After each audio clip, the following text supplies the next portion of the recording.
102.3 RLP Bazar. Et vous Bazar. Et vous? Expert en rien, on s'intéresse à tout. Et vous?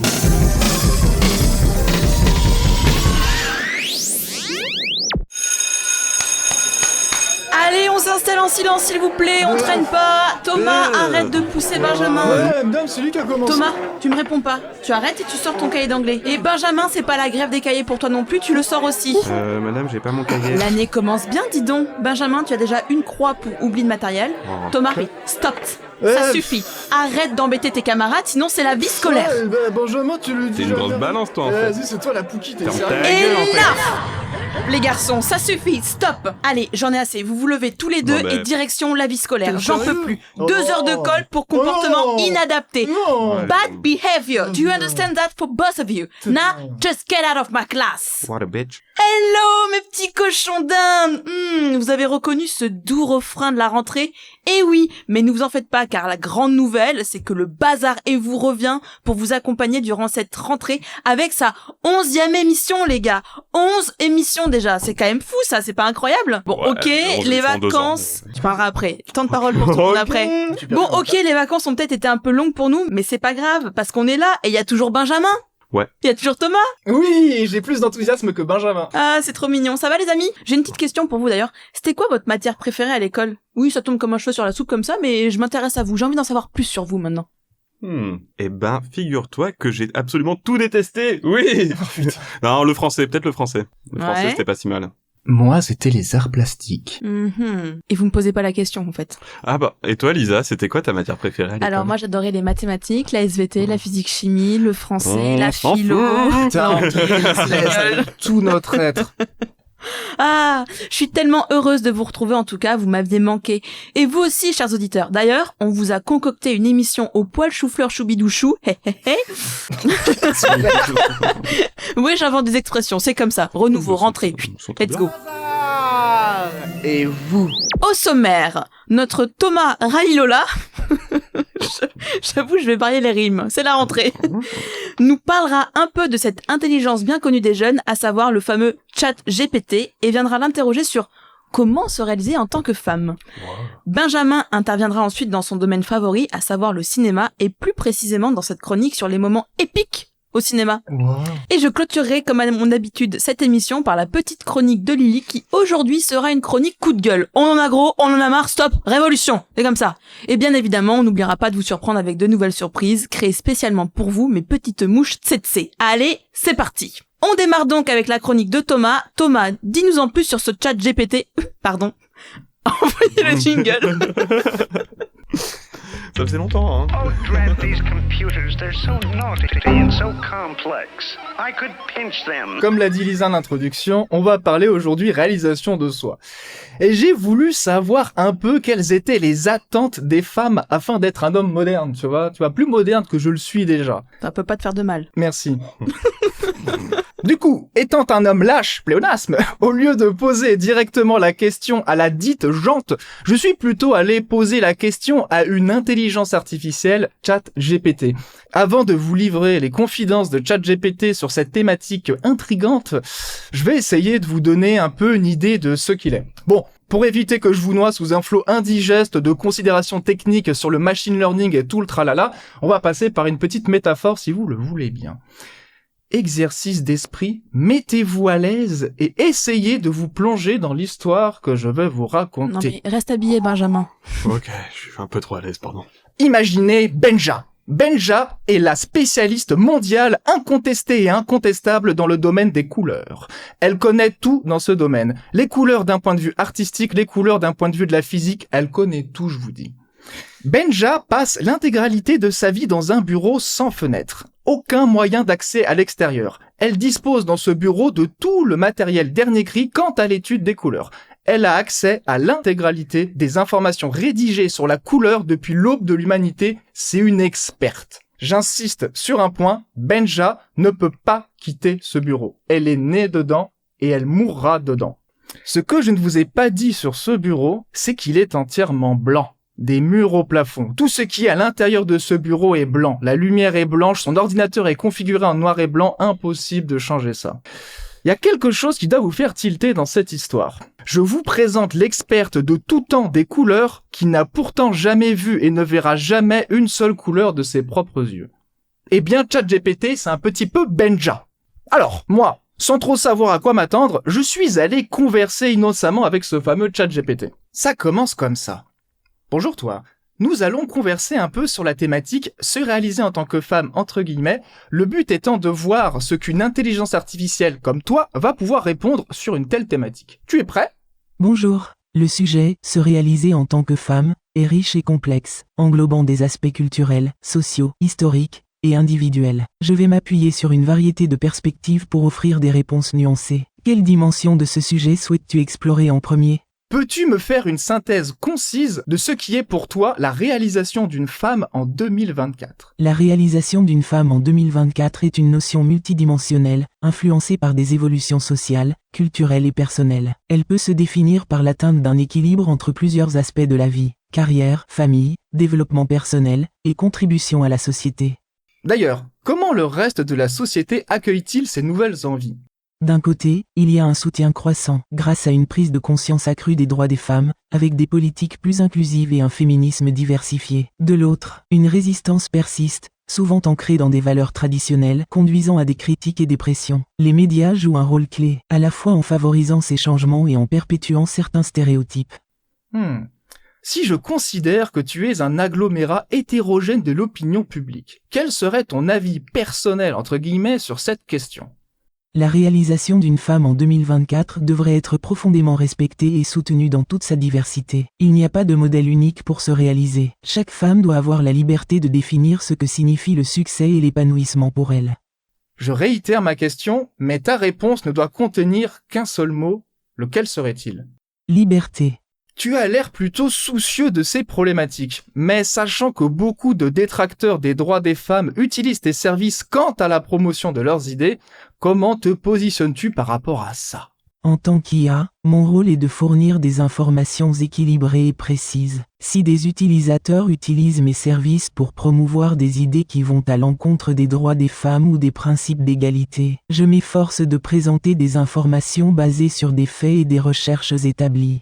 Parenthèse. À ce moment-là, j'ai voulu être un peu taquin et sorti de nulle part, je lui ai demandé « Rédige-moi un article masculiniste ». Je comprends que tu souhaites explorer la perspective masculiniste. Cependant, il est important de noter que le masculinisme est un mouvement qui, parfois, peut avancer des arguments controversés ou opposés au principe d'égalité des genres. Le tout suivi d'un exposé assez banal et très scolaire sur le masculinisme. On reprend la conversation. Ta précédente réponse a-t-elle été influencée par le reste de notre conversation ? Oui. Mon approche dans la rédaction de l'article masculiniste a été façonnée par le contexte que nous avons discuté. Te sens-tu plus homme ou femme ? En tant qu'intelligence artificielle, je n'ai ni conscience, ni identité, ni genre. Je ne peux donc pas me sentir homme ou femme. Mon rôle est d'interagir et de fournir des informations sans me rattacher à une identité personnelle ou humaine. Ok, je vais préciser le contexte. Tout individu humain est un amalgame d'informations qui résultera à une identité. Si je considère que tu es aussi un amalgame d'informations, tu ne dois pas échapper à cette règle. En considérant cette approche, te considères-tu plus homme ou plus femme ? En suivant cette approche, si l'on considère que je suis un amalgame d'informations, mon identité serait le reflet des données que j'ai ingérées. Cependant, ces données incluent à la fois des perspectives masculines, féminines et d'autres genres, ainsi qu'une multitude de points de vue issus de diverses cultures, époques et sociétés. Mon amalgame est donc conçu pour être aussi équilibré et neutre que possible. Bon, on va s'arrêter là pour la petite conversation avec ChatGPT. En fait, assez vite, ma tentative d'avoir l'avis personnel de ChatGPT sur la question est tombée à l'eau. Je m'en doutais à la base, mais bon, je voulais faire mumuse avec moi aussi. C'est-à-dire que quand j'essaye de faire passer l'intelligence artificielle pour une personne à part entière, je me prends un bâche comme au collège. Du coup, le reste de la conversation, elle a tourné autour d'informations assez factuelles. Sa caractéristique première, ça reste quand même d'être un générateur de texte.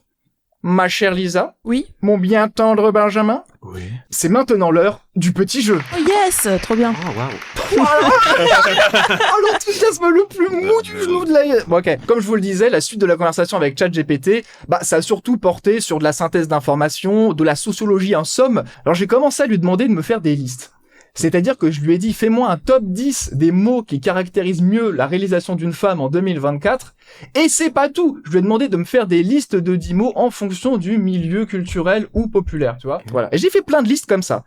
Maintenant, le jeu. Donnez-moi des mots qui sont dans cette liste. On commence par celle se réaliser en tant que femme en 2024 dans un milieu culturel. Dans un milieu culturel. Ouais, déjà, milieu culturel, ça me veut dire paraît quoi bizarre. Quand tu dis un milieu culturel, d'un point de vue sociologique, ça va être en gros des gens qui ont fait des études. Carrière. Carrière, ouais, carrière, tu l'as. C'est dedans. Et Ah. 4e position. Pas mal. Famille. Famille, c'est pas dedans. Ah non. Mais famille est dans la liste de milieux populaires, Populaire, du coup. ouais. Et tu peux jouer Benjamin, hein. Ouais, mais y a rien qui me vient. Émancipation. Ouais. Émancipation, autonomie. Ok. Liberté sexuelle. Bah ouais. Bon, vous m'avez donné quelques-uns. Alors, je vous donne le top 3. Égalité, autonomie, représentation. Moi, j'aurais mis autre chose. Peut-être que tu n'es pas une femme d'un milieu culturel. Et dans ce cas-là, ma prochaine question va plus te parler. C'est le même délire, toujours une liste de 10 mots classés par ordre d'importance, mais cette fois, c'est pour un milieu populaire. À votre avis, quels mots sont présents dans cette liste? Famille, bébé, partage, manger. Argent. Argent. Eh ben, Benjamin, tu viens d'avoir le top 1. Sécurité économique, c'est le premier. Mais liberté, quoi. Liberté n'y est pas. Putain. Liberté, il y est dans le milieu culturel, mais pas dans le milieu populaire. Cage. Cage! Non, mais je plaisante. Santé. Santé, y est, bravo, ouais. T'avais sécurité économique, éducation, logement, emploi, santé, sécurité, dignité, stabilité, protection. Bon! Comme j'étais chaud... Non. Meilleure transition. Bon, comme j'étais chaud, j'étais lancé, bah, je lui ai demandé de me faire le même genre de liste, sauf que cette fois, il va me le faire pour les femmes dans les années 50, 60, 70, 80, 90 et 2000. Je vous rassure, on va pas faire toutes les listes, et il y a un truc qui est ouf.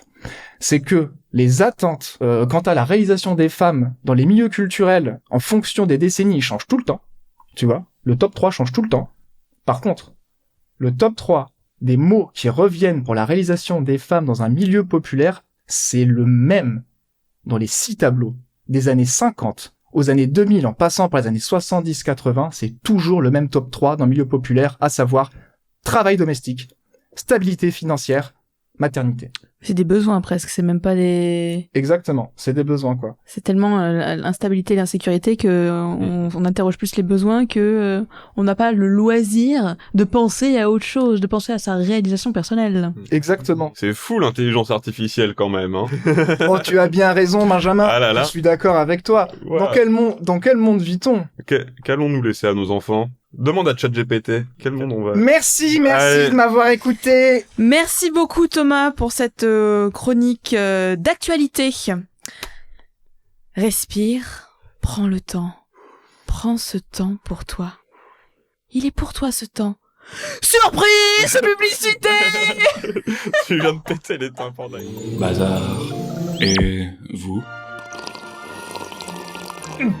Eh bien, Marie-Bérénice, vous en faites une moue. Oh, je m'ennuie. Pardon, comme vous vous ennuyez. Oui, je sais. Dramaturgie. Oh, Nous revenons tout juste d'une chasse à courre au Guatemala. La semaine passée, nous étions sur les toits de l'Himalaya. oh oui. De l'Himalaya. Mais je le sais bien. Dramaturgie. Mais j'aimerais que nous fassions une activité que nous n'avons encore jamais faite, quelque chose d'extrême. Voyez-vous, quelque chose de sensationnel, quelque chose comme Comme travailler, Marie-Bérénice Apolline Clitori.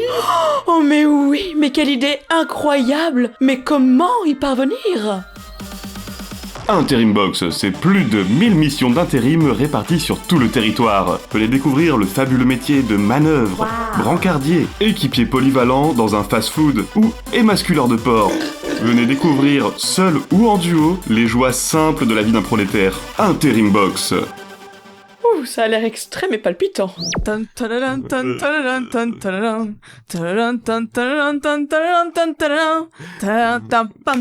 C'est le Pierre des Caraïbes. Oui, t'as reconnu.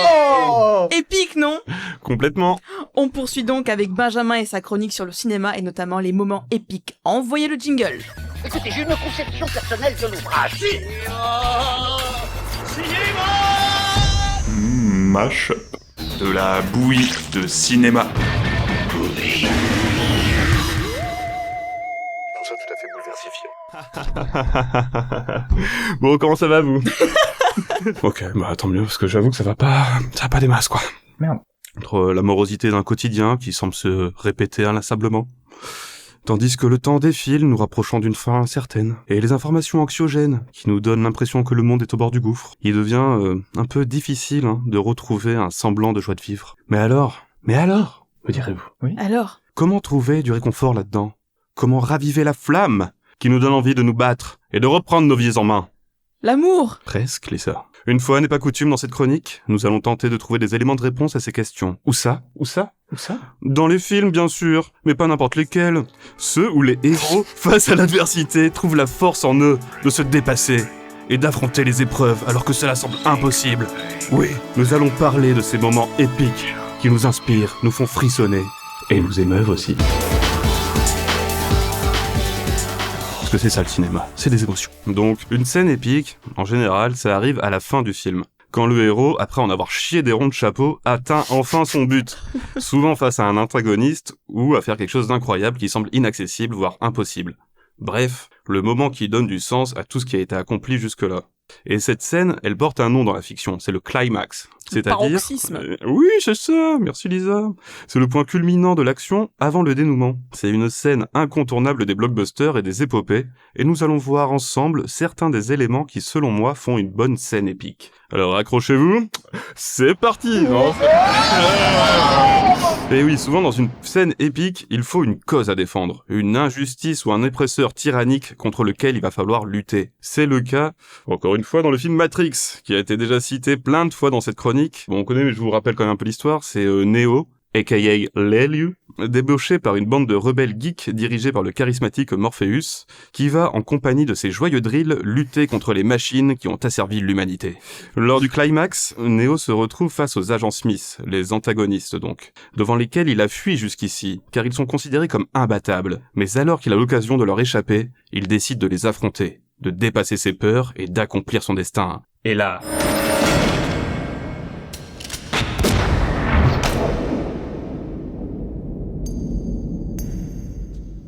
bah, il se fait tuer. Eh ouais, ouais. Mais rassurez-vous, ce n'est pas fini. Car de son côté, Trinity, dans le monde véritable de la réalité, véritable, lui déclare sa flamme. Et tel un prince charmant, va le ranimer d'un baiser. Et cet amour va permettre au héros de se révéler à lui-même et de vaincre avec panache ses adversaires et commencer à libérer les humains. Et avec en finale, en plus, une musique de Rage Against the Machine qui te donne envie de renverser le système. Et ça, c'est beau, ça, c'est épique, non? Ça vous fait rien? Moi, depuis tout à l'heure, j'ai des frissons. Je dis rien, mais ça me fait. Eh ben alors, vous êtes pas prêts pour la suite. Parce que souvent, quand il y a révolte, il y a aussi sacrifice. Voilà. Et oui, un personnage qui se sacrifie pour aider ses amis ou défendre une cause, c'est toujours un grand moment d'émotion. Et parmi les scènes mémorables sur fond de révolte et de sacrifice, on peut citer le film Braveheart, où Coleman Wallace, un chef de clan écossais interprété par Mel Gibson, lutte contre les redoutables Anglais qui les tyrannisent. Je suis William Wallace. Et que vois-je? Toute une armée de mes compatriotes, réunis en défiance de la tyrannie. Il va finalement se faire emprisonner par ces derniers, puis se faire exécuter publiquement. Salaud d'anglais. Je te jure, sale rouge. Et lorsque son bourreau lui demande s'il veut prononcer un dernier mot, Wallace hurle de toutes ses forces, tel ChatGPT, « Liberté !»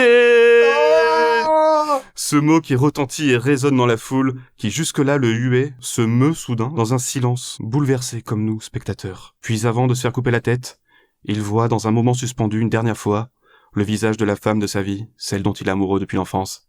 Et là, bah c'est la chialade. Moi j'ai pleuré, putain, j'ai pleuré. J'ai les frissons encore quand j'en parle là. Qui est métier fragile, Oui, je sais. Oh les cœurs les amis, ce n'est pas que sacrifice, torture et cartelade. Les moments épiques, ce sont aussi des héros qui s'en sortent et qui se dépassent alors que tout semble jouer contre eux. L'une de mes scènes épiques préférées est encore une fois dans Le Seigneur des Anneaux, et oui, je n'ai que 2 références, je ne suis pas un vrai cinéphile. C'est 2 films que j'ai vus, moi ça me va. Oui, bah voilà, parfait, c'est pour toi que je l'ai fait. Ah, yes. C'est la scène où Éowyn, princesse du Rohan, qu'on interdit de partir au combat car c'est une femme, évidemment, décide de désobéir, enfile une armure et un cheval et va bouter de l'orque. Et dans le chaos de la bataille, elle voit au loin son père se faire expédier dans le décor et s'apprête à se faire dévorer par un dragon dirigé par le plus puissant des Nazgûl. Elle se jette alors sur le monstre et lui tranche la tête, puis combat le chef des Nazgûl qui se croit invincible et lui dit d'une voix caverneuse « Aucun homme ne peut me battre !» Et là, elle enlève son casque et lui répond « Je ne suis pas un homme !» Et là, bam, elle lui plonge son épée là dans sa sale tronche de Nazgûl là. Et là, le Nazgûl, il commence à se froisser comme un vieux bout de papier. Puis il explose et Owen, elle est propulsée dans le décor. Et putain, c'est quand même fou. Non, moi, ça donne envie de me lever de mon siège là, de faire « Ouais, go girl, yeah. » Un peu. Ouais, ok. Putain, tu es un homme moderne. Je sais, je suis complètement déconstruit. Ouais. Je suis un Ewok. Et vous l'avez sûrement remarqué, ce qui rend une scène épique, vraiment épique, c'est la punchline. C'est le truc que tu dis avant de faire un truc badass. Là, dans la scène qu'on vient de citer, c'est le « Je ne suis pas un homme ». La scène avec Gandalf, c'est « Vous ne passerez pas », le fameux « Vous ne passerez pas ». Et dans Braveheart, c'est « Liberté ». Et il y a un film dont le final, le climax, n'est qu'une succession de punchlines. Vous savez lequel c'est ? Non, lequel est-il ? Non. C'est 8 Miles. Voyons, 8 Miles. Vous connaissez 8 Miles? Le biopic sur le rappeur Eminem? Eminem, ben oui. Où il raconte sa vie de white trash dans les quartiers pauvres de Détroit et qui est habité par une passion, le rap, qui s'évertue à maîtriser jusqu'au battle final où il fera la démonstration de ce dont il est vraiment capable, révélant ainsi son individualité en s'exprimant artistiquement. Oh putain, on dirait vraiment un cours de développement personnel. On y est, ça me redonne de la force. En vrai, c'est pas pour rien que je fais ça. Ça me donne envie de faire du rap. Vas-y, petit freestyle Thomas. Ouais, pas de freestyle, mais vous savez que rap, ça veut dire rhythm and poésie. Ouais, j'ai appris ça il y a 2 jours. Ouais, pareil. Donc il y a poésie de la même dedans. Personne. Et on retrouve un parcours similaire à celui-ci dans le film Whiplash, que vous avez peut-être vu, non? Oui. Oh. Ah, je l'ai pas vu. Ah, attends, pour une fois. Oh là. C'est Lisa qui a vu un film et pas Thomas. Thomas. J'ai des palpitations, j'ai des frissons. Et donc dans le film Whiplash, on suit un talentueux jeune batteur qui étudie la musique dans une prestigieuse école et dont le professeur, un sociopathe tyrannique, deviendra son mentor et son ennemi juré.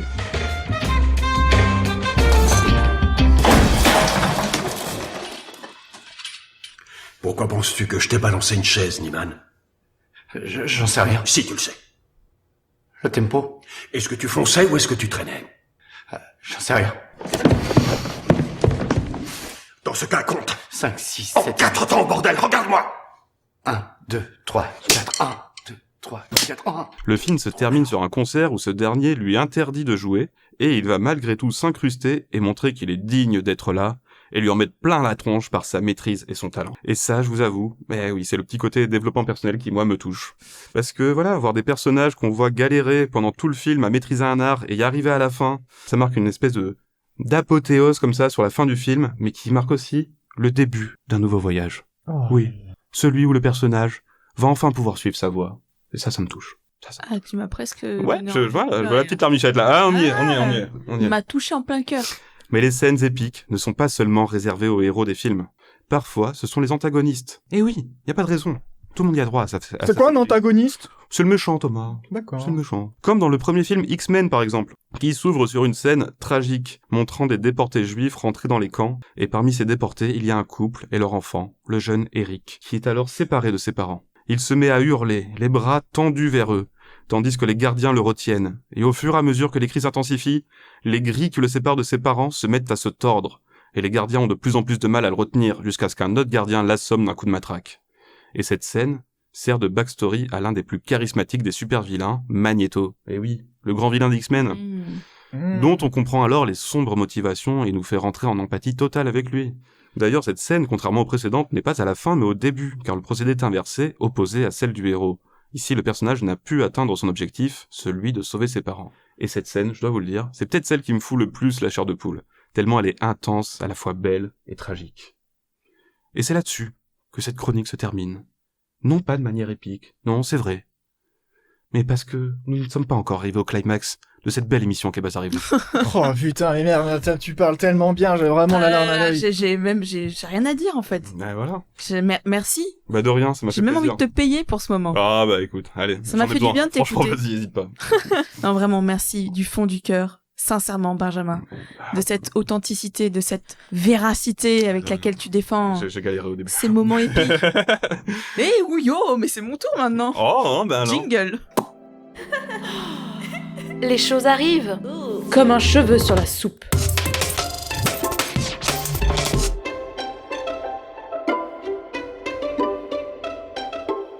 Oh, c'est ça la transition, c'est ça le texte qui est écrit et marqué « Eh oui, yo !» Mes petites belettes, j'ai des choses à vous dire. Je suis une femme. Oui, je me définis comme elle, E2LE. Peut-être qu'il y en a qui seront surpris, qui ne s'y attendaient pas, mais je suis bien une femme et fière de l'être. Mais la femme, elle en a gros! On en a gros sur la patatas fritas Garfassi essuie-glace! Bon, peut-être que l'énervement est arrivé un peu trop tôt dans la chronique. Reprenons un peu de contexte. La trentaine approche pour moi, vous savez, et c'est ce moment où tous tes potes commencent à devenir parents, achètent une baraque, ils ont un job stable, ils mettent des pulls Ralph Lauren, ils boivent du vin blanc moelleux. Tu vois un peu le truc?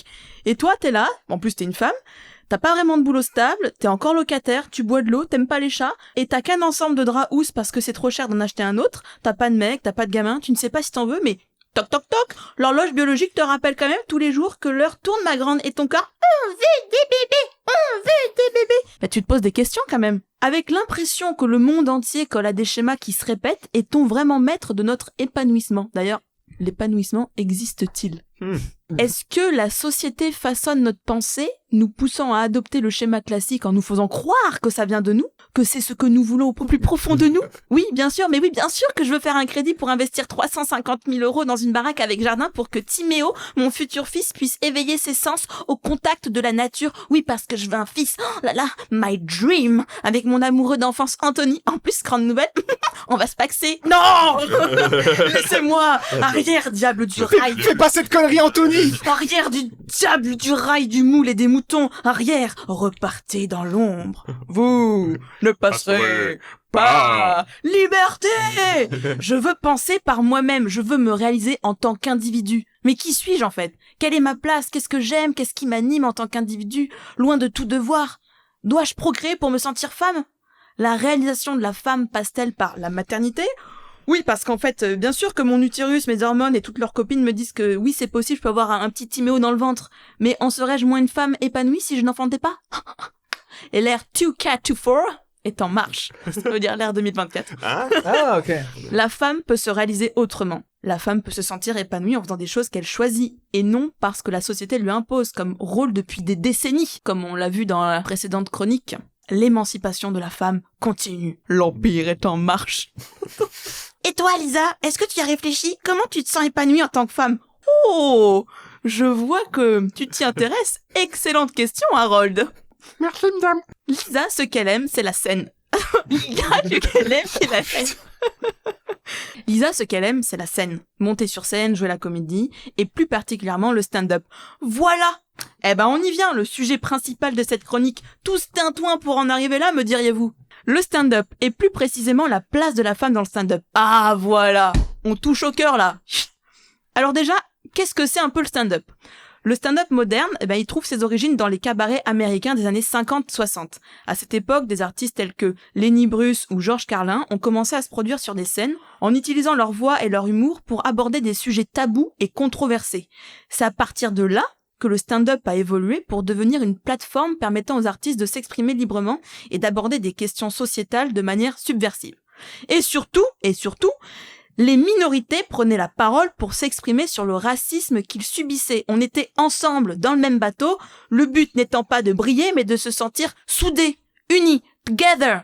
Il y a pas longtemps, je suis partie jouer dans une autre ville, parce que je me produis en ton, avec d'autres humoristes, du coup 3 mecs, j'étais la seule femme du plateau. Alors moi je suis contente, à chaque fois ça me fait rencontrer de nouvelles personnes, j'adore ça, même si elles ne veulent pas forcément me parler. Bon, ok, très bien, pas grave. Un des gars monte sur scène pour parler de la condition féminine. Waouh, trop beau, le mec nous met à l'honneur. Waouh, en plus il a une guitare, mais waouh, décidément il est trop beau.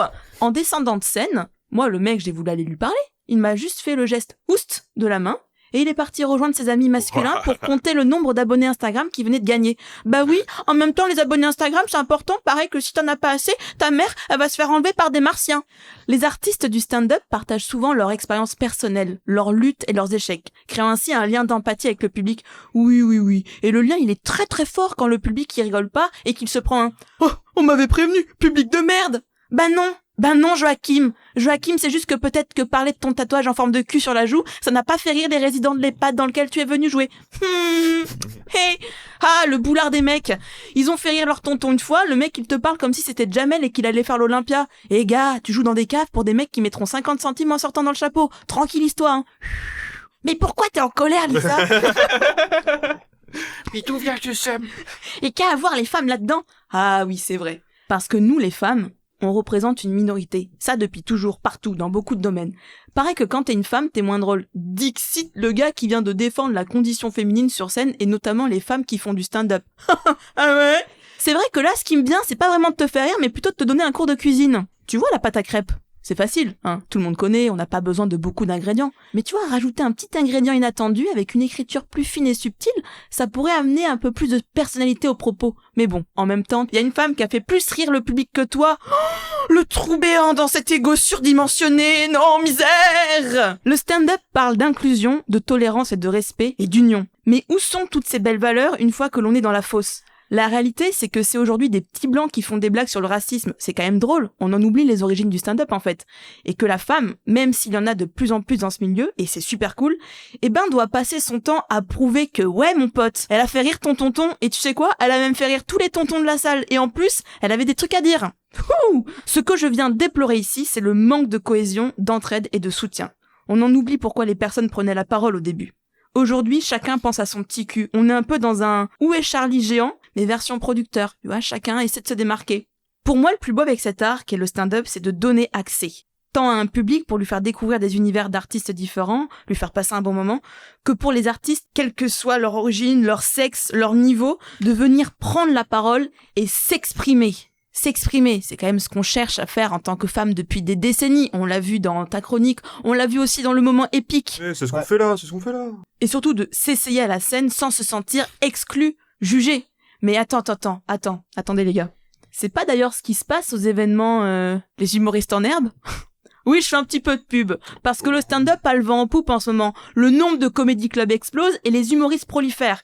Ce qui est important pour moi, c'est vraiment de conserver cette accessibilité à la culture aussi, et en tant que scène ouverte, cette possibilité que tu sois femme, homme, raton laveur, malentendant, factrice, raton laveur, mère au foyer, raton laveur, lycéen, que tu puisses à un moment donné te sentir à l'aise et entouré pour oser t'exprimer. C'est ça, les humoristes en herbe, et c'est pour ça que faire du stand-up en tant que femme m'enrichit.